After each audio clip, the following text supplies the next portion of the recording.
Shalom semuanya. Shalom. Bapak, Ibu, dan saudara-saudara yang dikasihi Tuhan Yesus Kristus. Selama 3 minggu berturut-turut, baik minggu kemarin, hari ini, dan minggu depan, saya masih fokus berbicara tentang kebangkitan Yesus Kristus. Tepatnya saya berbicara tentang dusta mahkamah agama, tentang kebangkitan Yesus Kristus.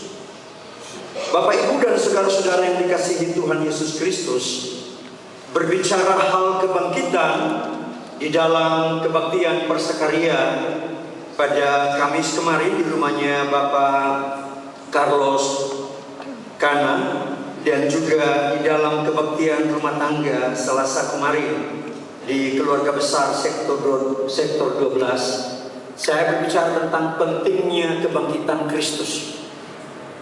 Dan saya mendasari pada 1 Korintus 15 ayat 1 sampai 4 yang merupakan tekanan Rasul Paulus kepada jemaat di Korintus.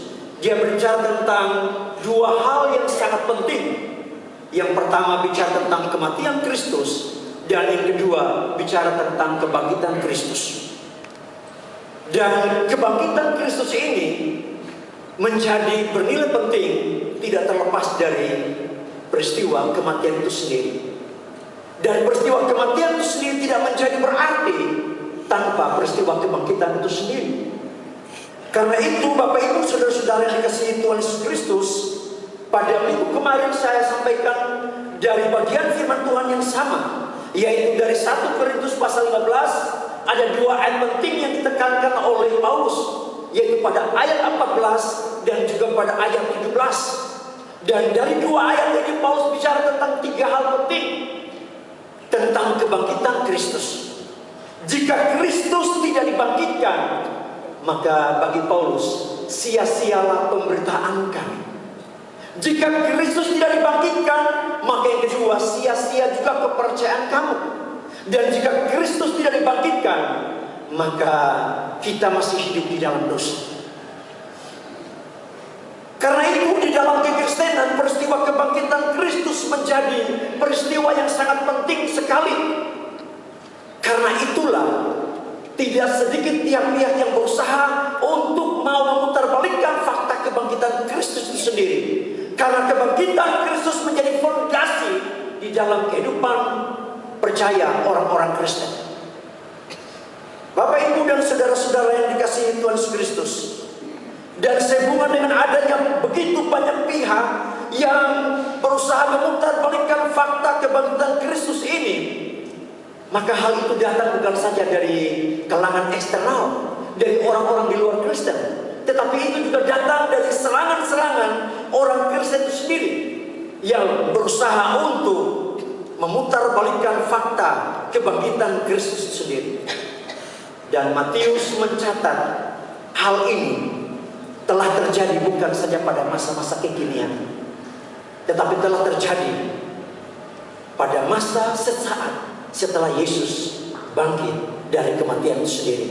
Dan itu diperlihatkan oleh Matius bagaimana para pemuka agama, bagaimana tua-tua Yahudi, bagaimana imam-imam kepala, bagaimana ahli-ahli Taurat yang ada di dalam mahkamah agama itu sendiri, mereka berusaha untuk memutarbalikkan fakta kebangkitan Yesus Kristus. Dan bagaimana mereka melakukan hal ini? Matius mencatat hal ini dilakukan dengan dustanya. Karena itu pada minggu kemarin saya sudah berbicara tentang dusta mahkamah agama tentang kebangkitan Yesus itu dilancarkan dengan cara memberikan sejumlah besar uang ke tangan para penjaga. Di tangan para mahkamah agama, uang itu beralih fungsi. Uang beralih fungsi menjadi alat untuk memutarbalikkan kebenaran. Uang beralih fungsi untuk membungkamkan kebenaran. Uang tidak lagi berlaku sebagaimana mesti. Tetapi hal yang kedua yang kita akan pelajari pagi ini, yaitu dusta mahkamah agama tentang kebangkitan Yesus itu dilancarkan dengan cara mengajarkan kebohongan kepada para penjaga. Kalau yang pertama itu dilancarkan dengan cara memberikan sejumlah besar uang ke tangan para penjaga. Tetapi hal yang kedua, yaitu dilancarkan dengan cara mengajarkan kebohongan kepada para penjaga. Mari kita lihat ayat 12 dan ayat 13 yang merupakan pembacaan firman Tuhan tadi. Dikatakan, dan sesudah berunding dengan tua-tua, mereka mengambil keputusan lalu memberikan sejumlah besar uang kepada serjadu-serjadu itu. Ayat 13. Dan berkata, kamu harus mengatakan bahwa murid-muridnya datang malam-malam dan mencurinya ketika kamu sedang tidur. Saudara-saudara yang dikasihi Tuhan Yesus Kristus, pada peristiwa kebangkitan Yesus Kristus ini, kembali Matius memperlihatkan betapa bobroknya kehidupan rohani dari para mahkamah agama yang terdiri dari imam-imam kepala, orang Farisi, dan tua-tua bangsa Yahudi. Mereka adalah penyambung lidah Tuhan. Mereka seharusnya menjadi sosok yang senantiasa menyuarakan kebenaran. Dan sebagai kelompok intelektual agama yang hidup kudus, mahkamah agama yang adalah pemimpin agama seharusnya menjadi teladan dalam hal kejujuran dan berani mengatakan kebenaran. Namun ternyata dalam sebuah situasi tertentu, sosok tersebut justru menjadi otak dalam tanda petik yang menciptakan dan membuat kekacauan serta merusak wibawa dan citra kelompok intelektual agama itu sendiri. Saudara-saudaraku, ini bukan terjadi di masa kekinian, tapi masa setelah Yesus bangkit ini sudah terjadi. Karena itu saudara jangan heran kalau ada yang namanya orang-orang yang dalam tanda kutip mereka kita kategorikan sebagai orang-orang pemimpin-pemimpin rohani, tetapi mereka justru yang menyalahgunakan wibawa dan otoritas tersebut dalam hidup mereka. Karena pada masa sesaat kebangkitan Yesus itu sudah ditunjukkan oleh mahkamah agama itu sendiri. Mereka justru menjadi otak yang menciptakan dan membuat kekacauan. Mereka menjadi otak yang merusak wibawa citra kelompok intelektual agama itu sendiri. Seorang yang bernama Matthew Henry, dia tegas menyatakan demikian. Mereka tidak sadar, artinya mahkamah agama ini tidak sadar bahwa apa yang mereka perbuat dengan menjerumuskan orang lain untuk berbuat dosa dengan sengaja itu dapat menyesatkan hati nurani dan menyeret banyak orang lain lagi untuk melakukan hal yang serupa. Bagi Matthew Henry, apa yang dilakukan oleh mahkamah agama ini itu dapat merembes kepada banyak orang. Karena sebagai kelompok agama, sebagai pemimpin agama, mereka memberikan teladan yang demikian. Karena itu sangat mudah bagi orang lain untuk juga terseret untuk melakukan hal yang serupa. Bapak, Ibu, dan saudara-saudara yang dikasihi Tuhan Yesus Kristus, tentu kita bertanya bagaimana mungkin hal itu bisa terjadi. Mahkamah agama yang telah mendengar berita kebenaran tentang kebangkitan Yesus Kristus atas laporan para penjaga justru mendiskusikan dan kemudian bermufakat untuk menyuap para penjaga agar memberikan kesaksian palsu. Bagaimana mungkin mereka yang seharusnya meluruskan yang bengkok, mentahirkan yang najis, meratakan yang bergelombang, serta menyatakan yang salah, kini menyesatkan dengan mengajarkan dan menanamkan dusta ke dalam hidup orang lain.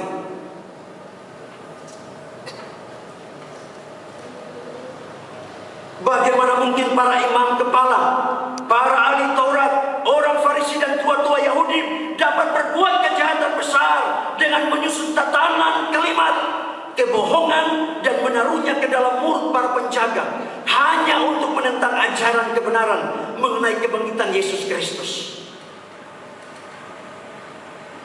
Bagaimana mungkin mereka yang tahu tentang kebenaran yang seharusnya menuntun seseorang untuk tetap berada di jalan yang benar, namun justru yang menjerumuskan orang lain, para penjaga dalam hal ini, untuk melakukan ketidakbenaran yang disengaja, dengan mengajarkan mereka untuk berkata, murid-muridnya datang malam-malam dan mencurinya ketika kami sedang tidur.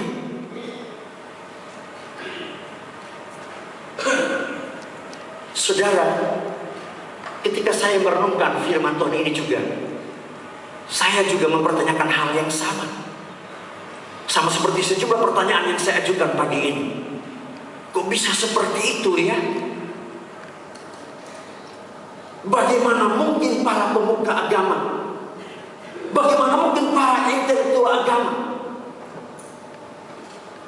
Kalau mereka hidup di zaman kita saat ini, mungkin bagi kita layak bagi mereka untuk didiskualifikasi dari kelompok elit tersebut. Tetapi benarkah semudah yang kita katakan itu? Bukankah kita juga mendengar dan melihat ada begitu banyak ketidaktimbangan yang terjadi? Tetapi kita juga harus jujur mengakui bahwa kita tidak bisa berbuat apa-apa. Bukan kita tidak tahu.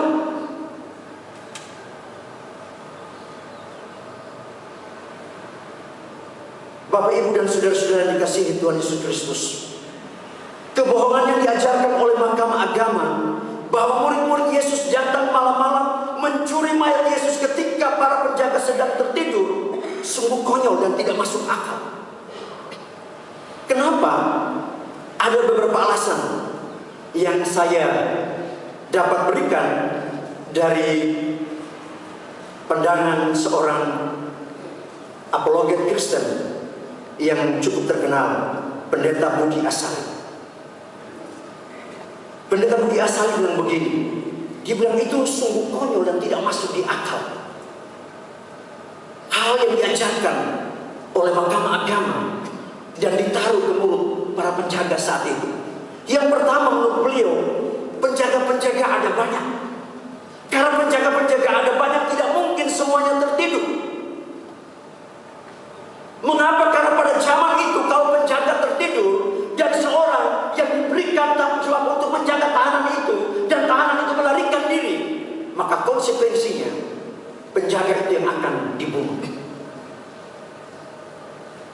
Coba kita lihat di dalam Kisah Rasul pasal 19. Kisah Rasul pasal 19.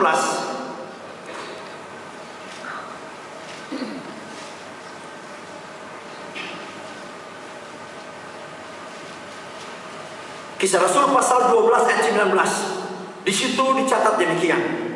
Herodes menyuruh mencari Petrus, tetapi ia tidak ditemukan. Lalu Herodes menyuruh memeriksa pengawal-pengawal itu dan membunuh mereka. Petrus saat itu ditahan.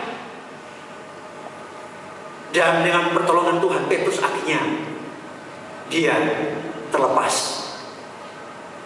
Dan ketika Herodes meminta untuk Petrus dihadapkan dan mereka pergi lihat Petrus tidak ada lagi, maka mereka mencari Petrus, Petrus tidak ditemukan. Konsekuensinya para pengawal itu dipanggil oleh Herodes dan mereka saat itu dipenggal kepalanya dan mati semuanya. Kita juga bisa lihat itu di dalam Kisah Rasul pasal 16 ayat 27. Di dalam Kisah Rasul pasal 16 ayat 27 dikatakan ketika kepala penjara itu terjaga dari tidurnya dan melihat pintu-pintu penjara terbuka, ia menghunus pedangnya hendak membunuh diri karena ia menyangka bahwa orang-orang hukuman itu telah melarikan diri. Ini konteks berbicara tentang Paulus dan Silas yang ditangkap dan dipenjarakan saat itu. Dan Tuhan datang menyatakan kuasanya, terjadi gempa bumi yang dahsyat dan pintu-pintu penjara terbuka semuanya. Bahkan belenggu yang membelenggu Paulus dan Silas juga semuanya terbuka. Tetapi saat itu, ketika penjaga ini dia sadar, dia lihat pintu-pintu penjara telah terbuka, dia pikir pasti Paulus dan Silas sudah melarikan diri. Dia berusaha untuk ambil pedang dan mau membunuh diri. Tetapi Paulus dan Silas bilang, jangan engkau berbuat itu, kami ada di sini. Kita lihat bahwa ada konsekuensi besar ketika para penjaga itu mereka tidak dapat menjalankan tugas dan tanggung jawab yang diberikan kepada mereka dengan baik. Karena itu di dalam kasus Yesus ini, menurut Budi Asali, tidak mungkin mereka semua tertidur. Karena itu berakibat fatal bagi mereka. Tetapi anehnya, ketika uang sudah datang ke tangan mereka, dan mereka diajarkan untuk menyampaikan berita bohong, mereka juga mau melakukan itu. Sekalipun itu tidak masuk di dalam nalar berpikir yang benar. Hal yang kedua yang menjadi tidak masuk akal menurut Pendeta Budi Asali, kalau memang mayat Yesus hilang karena dicuri, maka pastilah pencurinya membawa mayat Yesus beserta kain kafannya. Tidak mungkin pencuri itu mau berlambat-lambat dan membuang waktu untuk melepas kain kafan itu lalu meninggalkannya dalam kubur. Tetapi kalau saudara baca di dalam Injil Yohanes pasal 20 ayat 5 sampai 8, saya tidak muat di dalam slide ini, saudara akan heran. Karena di situ Yohanes mencatat bahwa ada dua orang yang lari secepat mungkin ketika para perempuan mengatakan bahwa mayat Yesus tidak ada di dalam kuburan. Dan orang yang pertama tidak disebutkan namanya di dalam Yohanes pasal 20 ini. Dan orang yang kedua disebutkan namanya Petrus. Orang yang pertama yang masuk dilihat bahwa mayat Yesus tidak ada. Kain kafannya ada di situ. Tetapi Petrus ketika dia masuk, dilihat juga hal yang sama. Mayat Yesus tidak ada dan kain kafannya juga ditinggalkan di situ. Dan kain yang membungkus kepala Yesus itu juga, itu ditinggalkan dalam keadaan yang rapi. Maka Budi Asali dan begini, orang yang bodoh saja, yang dia pergi pencuri, dan dia harus habis pencuri, dia mulai atur semuanya secara baik, terus dia bawa barang yang dia curi yang dia ingin. Tidak mungkin seperti itu. Orang pencuri biasanya mau secepat mungkin barang-barangnya diambil, langsung dia lari secepat mungkin. Tetapi dalam kasus Yesus ini, justru kain kafan yang membawa Yesus dibuka semuanya, dilepas semuanya. Kain yang membawa kepalanya juga, mengapa itu disimpan dalam keadaan yang rapi. Dan bagi Pendeta Budi Asali, itu tidak mungkin adanya. Tetapi hal yang ketiga, yang terakhir, yang disampaikan oleh Budi Asali, kalau para penjaga tidur, dari mana mereka tahu bahwa murid-murid yang mencuri mayat itu? Mereka katanya tertidur. Nah, dari mana mereka tahu bahwa murid-murid yang datang mencuri mayat itu? Juga kalau mereka akhirnya bisa tahu bahwa pencuri mayat itu adalah murid-murid Yesus, mengapa mereka tidak mencari murid-murid itu untuk mendapatkan mayat itu kembali? Bagi Budi Asali, ini penyampaian yang tidak masuk di akal. Tetapi yang heran, sekalipun tidak masuk di akal, tetapi para penjaga pun mau melakukan apa yang diajarkan oleh mahkamah agama ini.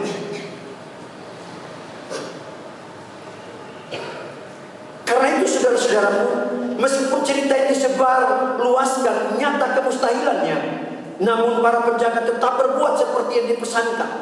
Matius 28 ayat 15 mencatat demikian. Mereka menerima uang itu dan berbuat seperti yang dipesankan kepada mereka. Dan cerita ini tersiar di antara orang Yahudi sampai sekarang ini. Saudara bisa berpikir secara sehat. Bapak Jack sering tanya di Persekaria, kenapa orang Yahudi sampai sekarang mereka tidak bisa terima Yesus sebagai Allah dan Juru Selamat? Ini salah satu penyebabnya. Karena berita dusta yang disampaikan oleh mahkamah agama. Jadi percaya mereka sebagai orang-orang agama, kaum dan tol agama. Yang beritanya juga tersebar sampai dengan sekarang ini. Mereka terima uang itu dan berbuat seperti yang dipesankan kepada mereka. Para penjaga tidak keberatan untuk melakukan kebohongan seperti yang telah diajarkan oleh para mahkamah agama kepada mereka demi uang. Mata Henry bilang begini, perhatikanlah, uang adalah umpan yang paling jitu untuk mencobai seseorang. Lidah orang tamak selalu bersedia menjual kebenaran demi uang. Ini yang terjadi. Kalau kita ikuti berita-berita yang ada berkembang, saudara pusing untuk ikuti semuanya ini. Saudara tidak akan dapat sesuatu kebenaran yang sejati di tengah dunia ini. Saudara tidak akan dapatkan. Karena itu saudara-saudara, pagi ini saya ingin tanyakan, sejauh mana saudara berani mengatakan tidak kepada kebohongan? Meskipun untuk itu saudara dibayar mahal. Sekali lagi, sejauh mana saudara berani mengatakan tidak kepada kebohongan, meskipun untuk itu saudara dibayar mahal? Atau sebaliknya, lidah saudara bersedia menjual kebenaran demi uang, seperti dilakukan oleh mahkamah agama kepada para penjaga.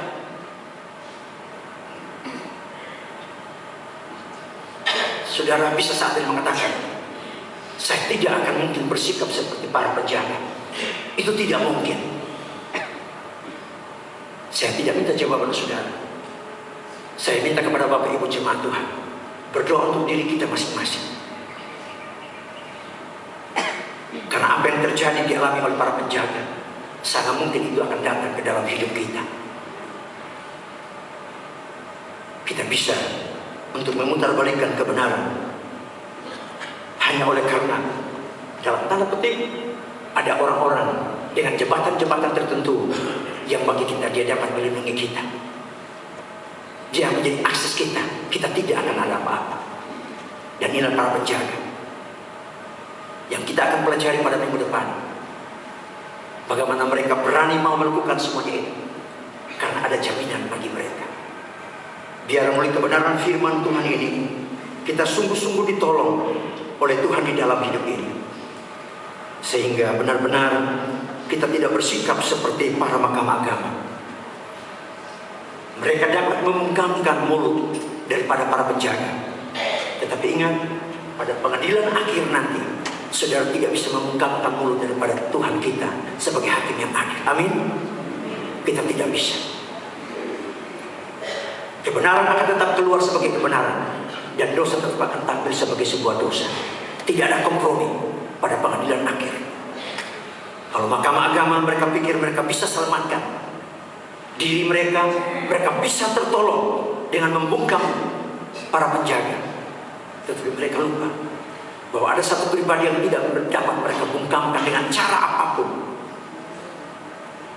Iblis telah menawarkan dia. Semua dunia dengan harta kekayaan diberikan kepada dia, hanya sujud menyembah saja. Dia bilang, nyala iblis, engkau harus sujud menyembah Tuhan malam, dan hanya kepada dia engkau sujud menyembah. Karena itu saudara-saudaraku, kalau saudara merasa aman-aman saat ini dengan semua hal yang tidak berkenan kepada Tuhan, saya mau katakan kepada kita, pada akhirnya kita tidak akan bisa rasakan. Ketakutan akan menghantui saudara ketika waktu itu tiba.